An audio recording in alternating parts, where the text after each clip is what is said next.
பழைய ஏற்பாட்டில் வந்த இயேசு, பைபிளின் மாபெரும் காணாமல் போன ரகசியம். யார் இந்த கர்த்தருடைய தூதன்? தேவதூதனா அல்லது தேவனா? காலில் விழுந்த யோசுவா, வேதாகமம் உடைக்கும் பதபதைக்கும் உண்மை.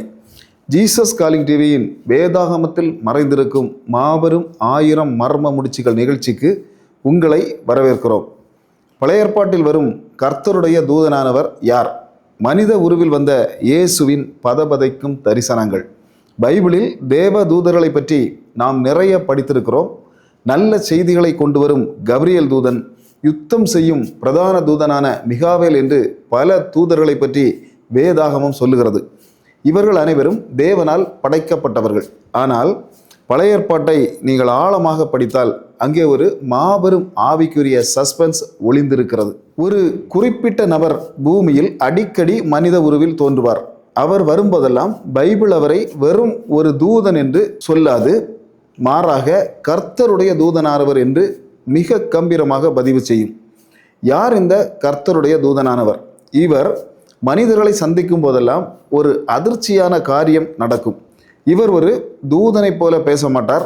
சிம்மாசனத்தில் வீற்றிருக்கும் சர்வ வல்லமை உள்ள தேவனைப் போலவே பேசுவார். தான் ஒரு தூதன் என்பதனை தாண்டி நானே தேவன் என்று இவர் உரிமை கொண்டாடுவார். அது எப்படி சாத்தியம்? தேவனால் படைக்கப்பட்ட ஒரு சாதாரண தேவ தூதன் தன்னை தேவன் என்று சொல்ல முடியுமா? அப்படி சொன்னால் அது பிசாசான லூசிஃபரின் கலகமாகிவிடுமே. அப்படி என்றால் பழைய ஏற்பாட்டில் ஆபிரகாம், மோசே, யோசுவா போன்றவர்களிடம் நேரில் வந்து பேசிய அந்த கர்த்தருடைய தூதனானவர் யார்? அவர் ஒரு தூதனா அல்லது மனித உருவில் வந்த தேவனா? இன்று எந்த ஒரு கட்டுக்கதையும் இல்லாமல் 100% பைபிள் வசனங்களை மட்டுமே வைத்து உங்கள் ஆவிக்குரிய கண்களை திறக்கும் ஒரு மாபெரும் ரகசியத்தை உடைக்கப் போகிறோம். இந்த மர்ம நபர் யார் என்பதனை கண்டுபிடிக்க நாம் யாத்திராகமம் 3வது அதிகாரத்துக்கு போக வேண்டும். மோசே வனாந்தரத்தில் ஆடுகளை மேய்த்து கொண்டிருந்த போது அங்கே ஒரு முட்செடி அக்கினியால் எரிகிறது. யாத்திராகமம் 3:2 சொல்லுகிறது, அங்கே ஒரு முட்செடியின் நடுவில் இருந்து உண்டான அக்கினி ஜுவாலையிலே கர்த்தருடைய தூதனானவர் அவனுக்கு தரிசனமானார். நன்றாக கவனியுங்கள். முட்செடிக்குள் நின்றது கர்த்தருடைய தூதனானவர். மோசே அதை பார்க்க போகும்போது முட்செடிக்குள் இருந்த அந்த நபர் என்ன பேசுகிறார் தெரியுமா? 4வது வசனம் சொல்கிறது, முட்செடியின் நடுவில் இருந்து தேவன் அவனை கூப்பிட்டார் என்று. அது மட்டுமல்ல, அந்த தூதன் மோசையை பார்த்து, நானே ஆபிரகாமின் தேவனும் ஈசாக்கின் தேவனும் யாக்கோவின் தேவனுமாகிய உன் பிதாக்களுடைய தேவனாய் இருக்கிறேன் என்று ஆணித்தரமாக சொல்லுகிறார். ஒரு தூதன் எப்படி தன்னை தேவன் என்று சொல்ல முடியும்? இதே மர்மம் ஆதியாகமம் 16வது அதிகாரத்திலும் நடக்கிறது. ஆபிரகாமின் வேலைக்காரியான ஆகார் வனாந்தரத்தில் அழுது கொண்டிருக்கும் போது அங்கே கர்த்தருடைய தூதனானவர் வருகிறார். அவர் ஆகாரை பார்த்து, உன் சந்ததியை மிகவும் பெருக பண்ணுவேன் என்று வாக்கு தத்தம் கொடுக்கிறார். ஒரு தூதனுக்கு உயிர்களை பெருக பண்ணும் அதிகாரம் கிடையாது. அதனால் 13வது வசனத்தில் ஆகார் ஒரு அதிர்ச்சியான வார்த்தையை சொல்லுகிறாள். ஆதியாகமம் 16:13, அப்பொழுது அவள், என்னை காண்கிறவரை நானும் இவ்விடத்தில் கண்டேன் அல்லவா என்று சொல்லி தன்னுடைய பேசின கர்த்தருக்கு நீர் என்னை காண்கிற தேவன் என்று பெயரிட்டாள். ஆகார் தன்னிடம் பேசிய தூதனை தேவன் என்று அழைக்கிறாள். தேவனும் அதை கண்டிக்கவே இல்லை. யார் இந்த மர்ம நபர்? இப்போது பைபிளின் மாபெரும் ஆவிக்குரிய சட்டத்துக்கு வருவோம்.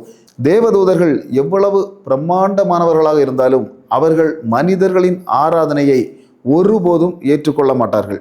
வெளிப்படுத்தின விசேஷம் 22:8-9 அப்போஸ்தலனாகிய யோவான் பரலோகத்தின் தரிசனங்களை காட்டிய ஒரு தூதனின் காலில் விழுந்து வணங்க போகிறான். உடனே அந்த தூதன் அலறி போய், நீ இப்படி செய்யாதபடிக்கு பார், தேவனை தொழுதுகொள் என்று தடுப்பான். இதுதான் தூதர்களின் சட்டம். ஆனால் யோசுவா 5ஆம் அதிகாரத்தில் மனித அறிவை முடக்கும் ஒரு சம்பவம் நடக்கிறது. யோசுவா எரிக்கோ கோட்டைக்கு முன்பாக நிற்கும்போது திடீரென்று அங்கே உருவிய பட்டயத்தோடு ஒரு பிரமாண்ட நபர் நிற்கிறார். யோசுவா அவரிடம் போய், நீர் எங்களை சேர்ந்தவரா, எங்கள் சத்துருக்களை சேர்ந்தவரா என்று கேட்கிறார். யோசுவா 5வது அதிகாரம் 14-15, அதற்கு அவர், அல்ல, நான் கர்த்தருடைய சேனையின் அதிபதியாய் இப்பொழுது வந்தேன் என்றார். அப்பொழுது யோசுவா தரையில் முகங்குப்புற விழுந்து நமஸ்கரித்து, அதாவது பார்த்தீர்களா, யோசுவா அந்த தூதனின் காலில் விழுந்து ஆராதிக்கிறார். வெளிப்படுத்தின விசேஷத்தில் வந்த தூதன் என்னை வணங்காதே என்று தடுத்தானே, இந்த தூதன் யோசுவாவை தடுத்தாரா? இல்லை.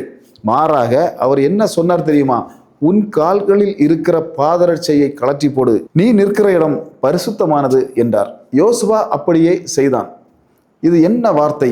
எரியும் முச்சடியில் மோசேயை பார்த்து தேவன் சொன்ன அதே வார்த்தையை இங்கே இந்த தூதன் யோசுவாவை பார்த்தும் சொல்லுகிறார். அவர் ஆராதனையை ஏற்றுக்கொள்கிறார். அப்படி என்றால் உருவிய பட்டயத்தோடு யோசுவாவிற்கு முன்பாக நின்றது எந்த ஒரு சாதாரண தூதனும் அல்ல, அவர் சர்வ வல்லமையுள்ள இயேசு என்னும் தேவன். இன்னும் உங்களுக்கு சந்தேகம் இருந்தால் நியாயாதிபதிகள் 13வது அதிகாரத்துக்கு வாருங்கள். சிம்சோனின் பெற்றோரான மனோவாவும் அவன் மனைவிக்கும் இதே கர்த்தருடைய தூதனானவர் தரிசனமாகிறார். மனோவாவுக்கு அவர் தேவன் என்று தெரியவில்லை, ஏதோ ஒரு தீர்க்கதரிசி என்று நினைத்து உம்முடைய நாமம் என்ன என்று கேட்கிறார். அதற்கு அந்த தூதன் சொல்லும் பதிலை நன்றாக கவனியுங்கள். நியாயாதிபதிகள் 13:18. அந்த கர்த்தருடைய தூதனானவர், நீ என் நாமத்தை கேட்பானேன், அது அதிசயமானது என்றார். இந்த அதிசயம் என்ற பெயரை பைபிளில் எங்கேயாவது கேள்விப்பட்டிருக்கிறீர்களா? ஏசாயா 9:6 இயேசு கிறிஸ்துவின் பிறப்பை பற்றி கூறும்போது அவர் நாமம் அதிசயமானவர், ஆலோசனை கர்த்தர், வல்லமையுள்ள தேவன் என்று வருகிறது. அதே பெயர்தான் இந்த தூதன் தனக்குத்தானே சூட்டிக் கொள்கிறார். பின்பு அந்த தூதன் பலிபீடத்தின் அக்கினி ஜுவாலையிலிருந்து அப்படியே பரலோகத்துக்கு ஏறி போகிறார். அப்போதும் மனோவாவுக்கு தான் யாரை பார்த்தோம் என்ற அதிர்ச்சி உரைக்கிறது.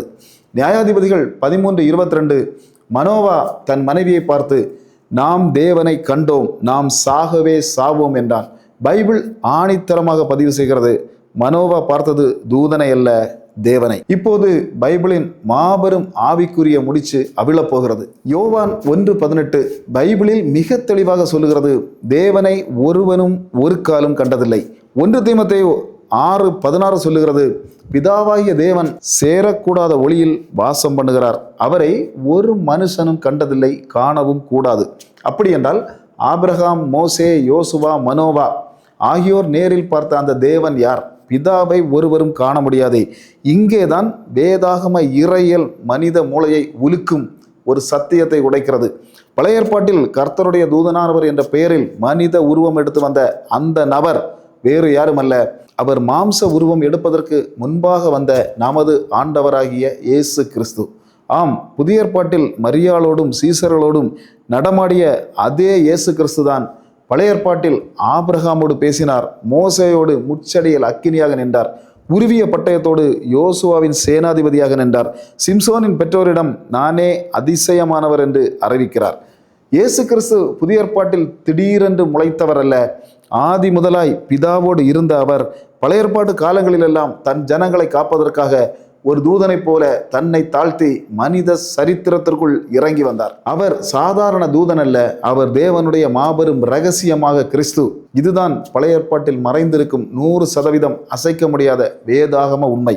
பழைய ஏற்பாட்டில் வந்த கர்த்தருடைய தூதனானவர் யார் என்ற மாபெரும் மர்மத்தை உடைத்தோம். ஆனால் தேவ தூதர்களை பற்றி பேசும்போது பைபிளில் உள்ள மிகச் சிறிய புத்தகமான யூதாவில் உங்கள் தூக்கத்தை கெடுக்கும் ஒரு அதிபயங்கரமான சஸ்பென்ஸ் ஒளிந்திருக்கிறது. யூதா 1:9 பிரதான தூதனான மிகாவேலும் சாத்தானும் ஒரு பெரிய யுத்தம் செய்தார்கள் என்று பைபிள் சொல்லுகிறது. எதற்காக அவர்கள் சண்டை போட்டார்கள் தெரியுமா? உலக போருக்காக அல்ல, ஒரு மனிதனுடைய செத்து போன பிணத்திற்காக. ஆம், மோசேயின் சரீரத்தை குறித்து சாத்தானும் மிகாவேலும் தர்க்கம் பண்ணினார்கள் என்று பைபிள் பதிவு செய்கிறது. மரித்து போன மோசேயின் உடலை வைத்து சாத்தான் என்ன செய்ய நினைத்தான்? தேவனுடைய பிரதான தூதன் ஏன் அங்கே வந்து அந்த சரீரத்துக்காக சாத்தானோடு யுத்தம் செய்ய வேண்டும்? மோசேயின் மரணத்தில் ஒளிந்திருக்கும் அந்த மாபெரும் ஆவிக்குரிய ரகசியம் என்ன? அடுத்த வீடியோவில் மோசேயின் சரீரத்திற்காக நடந்த அந்த பதபதைக்கும் யுத்தத்தை 100% வசன ஆதாரங்களோடு உடைக்கப் போகிறோம். தொடர்ந்து காத்திருங்கள். மகாராஜனும் மகாதேவனுமாகிய இயேசு கிறிஸ்து சீக்கிரம் வருகிறார். மாரநாதா, இயேசுவே வாரும். கர்த்தர் உங்களை ஆசீர்வதிப்பாராக. ஆமேன்.